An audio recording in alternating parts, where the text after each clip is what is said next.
I think that's because Unilever has set up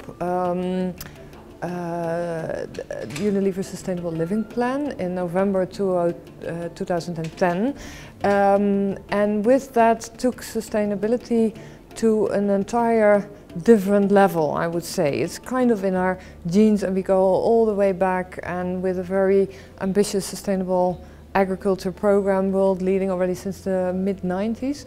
But I think with our Sustainable Living Plan, we distinct ourselves because we are looking to our entire business, so all the countries we are doing business in, over 180 countries, and all the brands, 400 global brands. We are not looking only at the environmental impact we have, but also towards health and well-being and sustainable livelihoods in the communities where we do business, farmers, distributors, etc. So we take that much broader. But maybe most importantly, because we see the relevance and take the responsibility for the entire value chain we are operating in. So from the sourcing from our raw materials to the end of use stage, so the waste of the products after consumption. And by that, with such an overall everything encompassing approach, I think that's what needed. What is the future? That's about. We say, well, we call it sustainable living, and we say our sustainable living plan isn't our new sustainability plan, but we see it as our business plan. So it's fully integrated in the way we do business. The necessity to decouple growth from environmental impact is part of our core business strategy. So I think it's really about this full integration in everything we are doing in our business model and the value chain approach that make us distinctive in this sense.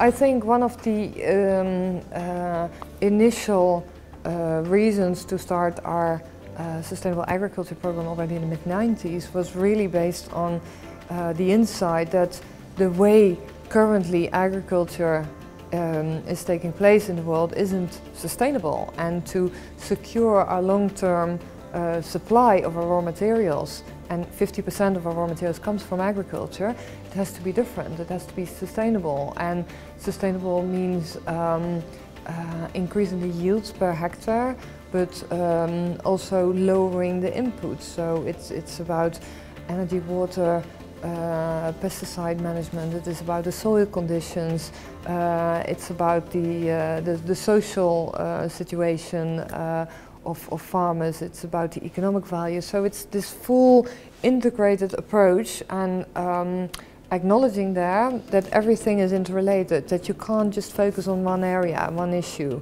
You can't just focus on only biodiversity or only manure management or only energy management. It's the bigger picture, and from there on finding the right balance and working on continuous improvement.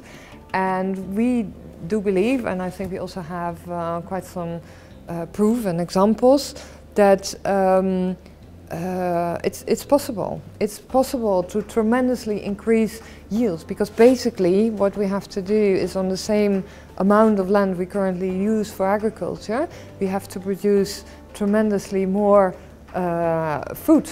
It's assessed 50% increase in food demand in 2030, 70% in 2050. And we have proved that it can be done.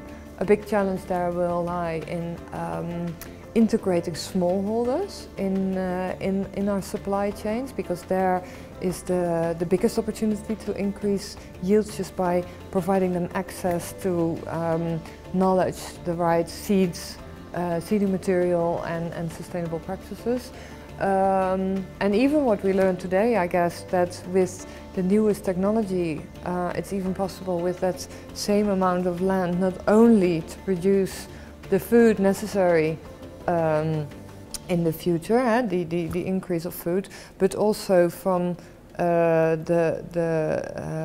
non-food parts, to use that to produce second generation biofuels, bioplastics, to go to the bio-based economy. So I think there's a lot of opportunity, and technically it can be done, but it does require an entire mindset change and shift of focus and shift of business model to get there.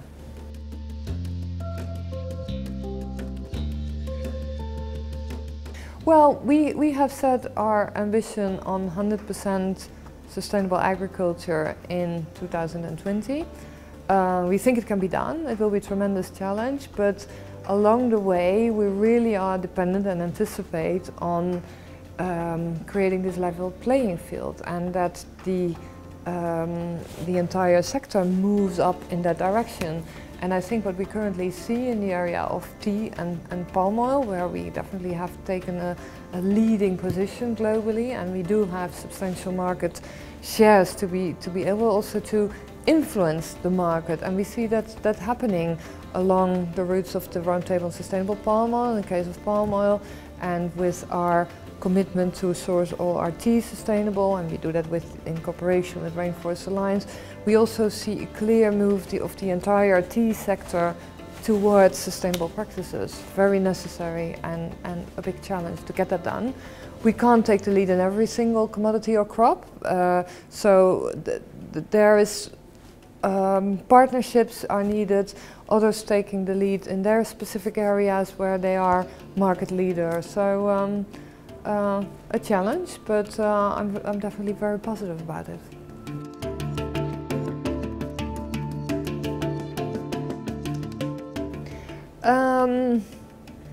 That the full integration of biodiversity in sustainable agriculture practices will become commonplace for farmers and suppliers globally, generally.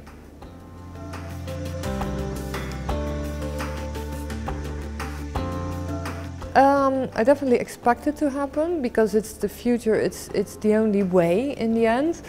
I think we can just debate on the time frame, and there are many factors that will influence that. But if every single party in the value chain, companies, suppliers, farmers, retailers, consumers, not to forget, to make the right decisions, take their responsibility and acknowledge the fact that all these small actions put up, aggregated together, can make this big necessary difference, then yeah, we can get there.